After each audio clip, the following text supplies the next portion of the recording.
Ooh, that sounds sexy.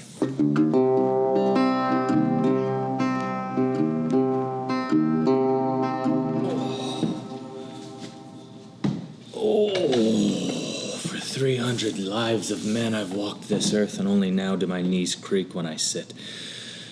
The nerve. Oh, my dear friends, I didn't see you come in. Come, sit. We have much to discuss.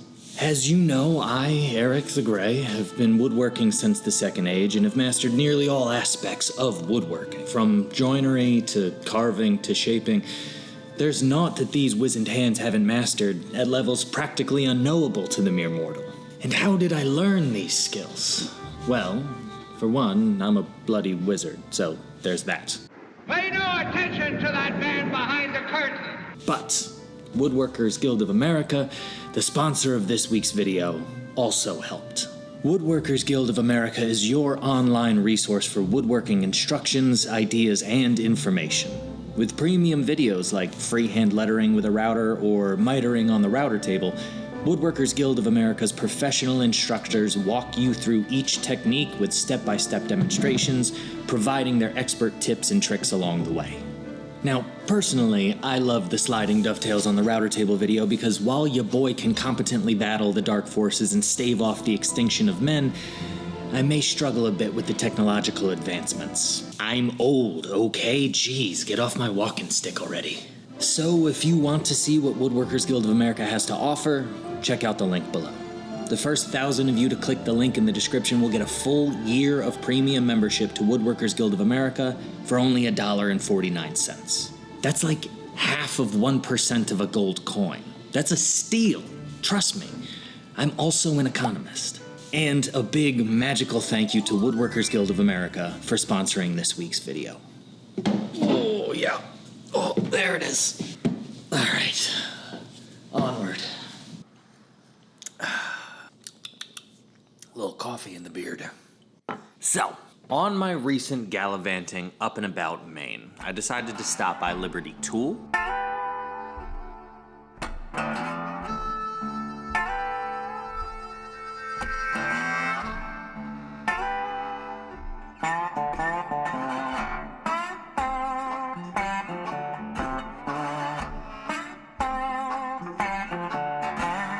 Which is a tool collector, distributor. It deals in old tools. I don't know, words are early this morning.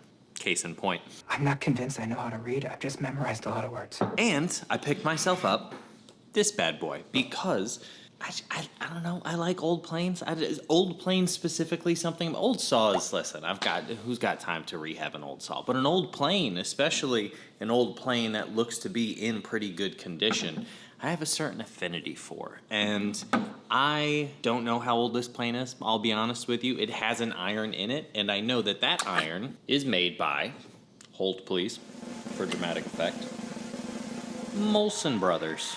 Now, I think it's often a misnomer to say that this is then a Molson Brothers plane, because Molson Brothers, apparently, after a quick Google search, did not make planes, but they did make irons. And they were in business from, I believe, 1824 to 1912. That may or may not be accurate. Mid-1800s to early 1900s. So I know that this iron is a minimum of 110 or so years old. I'm guessing that this plane is somewhere around that same age, just judging by the stylistic choices that were made in its manufacturing. And I'm also guessing that this iron is not original to the plane because of two interesting reasons. Number one, this iron is the exact same width as the bedding. You can see that it's difficult to get in and out, which means there's no lateral adjustment in this plane iron. There's no ability to set that blade back and forth. Now, am I the world's foremost scholar on old wooden planes? No. Could it be original to the plane and that was an intentional choice made by this plane maker? Yes. Have I ever seen that before in old wooden planes? No. So I'm using the process of elimination to assume that this blade, this plane iron, has been replaced at some point down the road. And here's the other reason I think that. Because this wedge, which looks to have the same coloration, so could possibly be original to the plane, does not fit the iron or the bedding the way that you would think that it should. Notably, you have a different coloration on the side wedge here than you do on the top and on the plane body. So this plane wedge should be sitting lower down in here about there if it were to make sense. Lastly, and certainly not leastly, I told you, words. Dog looks a dang, tail wag. When this wedge and iron are in, the wedge is not making full contact with the iron along the length of its body, telling me that this wedge and this plane were made for a straight iron, not for a tapered iron, as this is. I think these parts are mishmashed. Now, are any of those things critically important to the point where we can't make this plane function?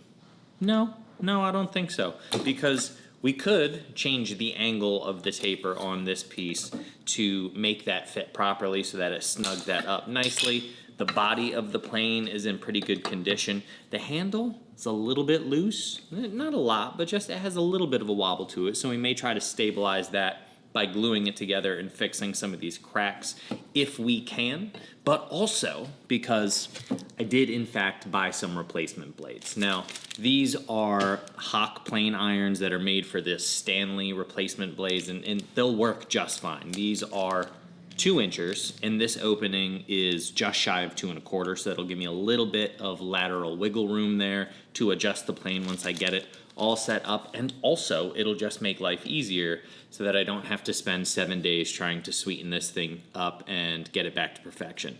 Is the blade in terrible condition? No, not at all. Could I fix this blade up to make it work? Yeah, absolutely. But number one, I'm getting lazy in my old age. I don't really feel like doing that anymore, and I can just buy a replacement blade. I'm okay! But also, and more importantly, again, I don't think this is the original blade, and the wedge doesn't fit the iron and the body very well. I think this is made for a flat blade rather than a tapered blade, and I'll show you exactly why. Because my shopmate Larissa has a very nearly identical plane, and in said plane, oh, let's tight in there.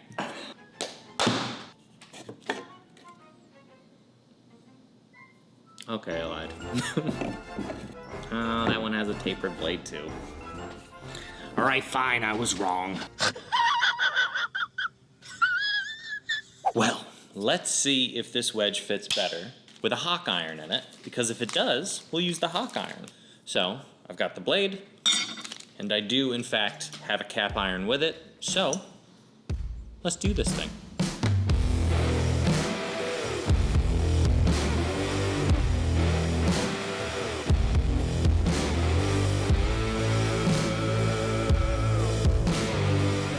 Now that seems to fit really well. It's a nice tight wedge from the wedge to the blade itself. It's beautiful, it's perfect. So this blade is going to work just fine. Now the wedge is seated a little bit further down because this blade is of course thinner than a traditional tapered cast blade would, or it's not really cast, I don't think. I don't know, I'm not a plane historian, I'm just a dude who makes things. But yes, this is always going to be thicker than this because of contemporary manufacturing techniques and standards. So it looks like it's gonna work. Now, I'm going to use this. There's going to be somebody who's mad at me for not using this, and that's fine. If this is your plane, you're more than welcome to use this and set this up and get it working. And I have other videos on how I do that with my Stanleys. But what I care more about is taking a plane and making it a plane that I'll actually use rather than just restoring it for the sake of restoring it. So that's what I'm gonna do. I'm not gonna get rid of this. I'll keep it, but I'm gonna use this if in fact I can. Big muffler energy. So let's get to the actual restoration part already. Now there are a few critical components to this restoration, some for visual aesthetics and some for function. The first and primary is going to be the sole of this plane. If this plane is not flat at its sole, and if this mouth is not clean and tight, then the plane's not gonna function very well. Similarly, if this wedge does not wedge the blade in place and keep it tight, then it ain't gonna function very well. Meaning that I need to make sure that this surface is nice and clean, that this surface is nice and clean, the actual bedding, and that the angle of those two are identical, which it looks as though they are, but I need to clean up those surfaces because the only thing holding the plane in place, or the plane iron in place, I should say, is of course the amount of friction that's being created by the wedge. So we need to do that. And as far as the handle goes, like I said, we're just gonna glue it a little bit and see if that helps. Now, as far as aesthetics goes, it just needs to get cleaned up. I don't particularly care if the sides are perpendicular to the sole of the plane, although that would be nice. So maybe I'll take a hand plane to it and just try to read that after I joint the face here. And then it's just a bunch of cleanup, you know, a little toothbrush, a little oil, maybe some sandpaper, see if we can clean this bad boy up. I don't even know what it's made of. If I had to take a gamble, I'd say beach, because most of them were made out of beach, but it's so dirty I cannot identify at this moment, except for the backside, probably beach. So, let's get busy.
With the plane itself looking good, everything is square and crisp, and the surfaces have been cleaned up and oiled. Now, it's time to actually get this blade in working condition. It's in really good condition from the factory, but of course, it's just, oh boy. I think I'm getting the black lung, Bob. But, of course, it's right off of the mill, so it's not sharp, it's sharp-ish. So we're gonna go ahead and lick it up, and then we're gonna try to get this thing set and see if we can't get some shavings with it.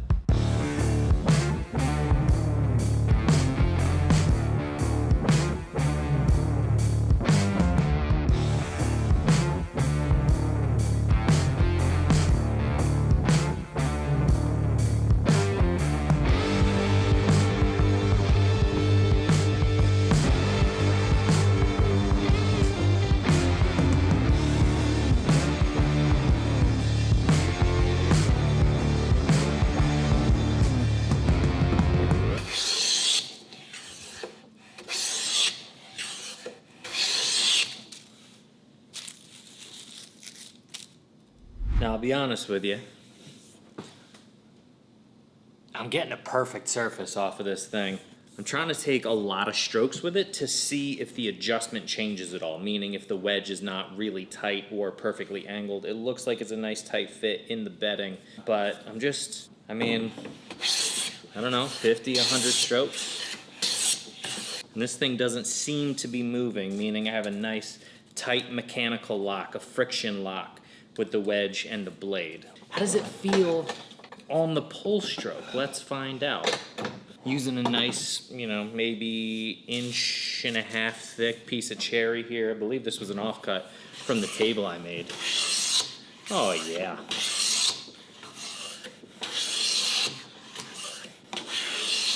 A delight. I feel like I don't have quite as much control over it on the pull, probably just because it's long. I feel like it would be better on the pull if it was shorter, maybe if I changed my grip up. Absolutely.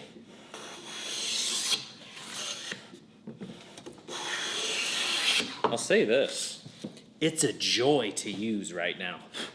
Honestly, that really is, that sings. And I really like this brass button here as the adjustment mechanism. So, you know, you can tap the blade in order to advance it, but you can tap the little button on top here in order to retract the blade. That's a nice feature of this style of plane. Now, I don't know if my blade is set at a skew or I'm just planing improperly because I don't use big bulky wooden planes like this that often, but I'm planing a slight skew in my board. It's no longer 90 degrees. So I'm gonna try to remedy that and see how easy it is to manipulate this plane, because I do this all the time with a wooden plane. I'm also, in fairness, taking a pretty heavy bite. Oh yeah, that won't take long to fix, and it's not difficult to use my finger as a guide here and continue to move it along the width of the piece. In fact, I might say it's a little bit more comfortable than doing that with a metal body plane. A couple more. Feel like we're almost there.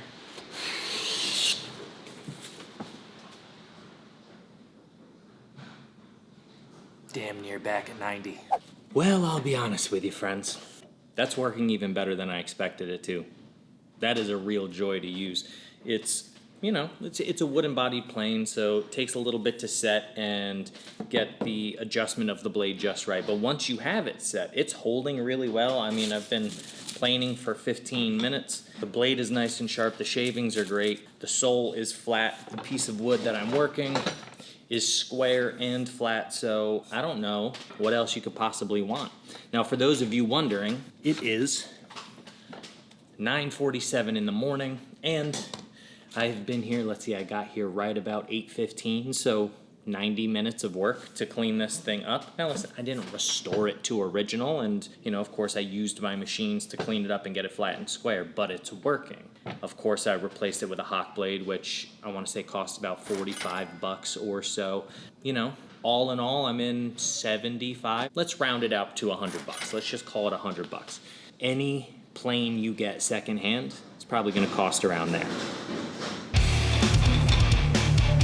As I was saying, any plane you get is going to be somewhere in the kind of $100 range if it's usable, unless you're going to have to do a serious amount of work to it. Now, this was labeled as, I believe, 65, and then it happened to be 50% off wooden body planes at Liberty Tool when I bought it. I didn't even know that when I took it to the cash register, so that was a delightful surprise. So we'll just, like I said, we'll call it 100 bucks, and it is 10 out of 10 would recommend. It's a charm. It's cutting delightfully. I can tell you that this is absolutely going to go into the arsenal at some point, figure out how I can use this. Maybe it's just as a smoother. I don't know that I would trust it as kind of a jointer or a tri-plane, but as a smoother, for sure. A nice large smoother with a large opening, and I can camber that blade just a little bit and get a nice texture too there. So that's it. That's it. It's a joy.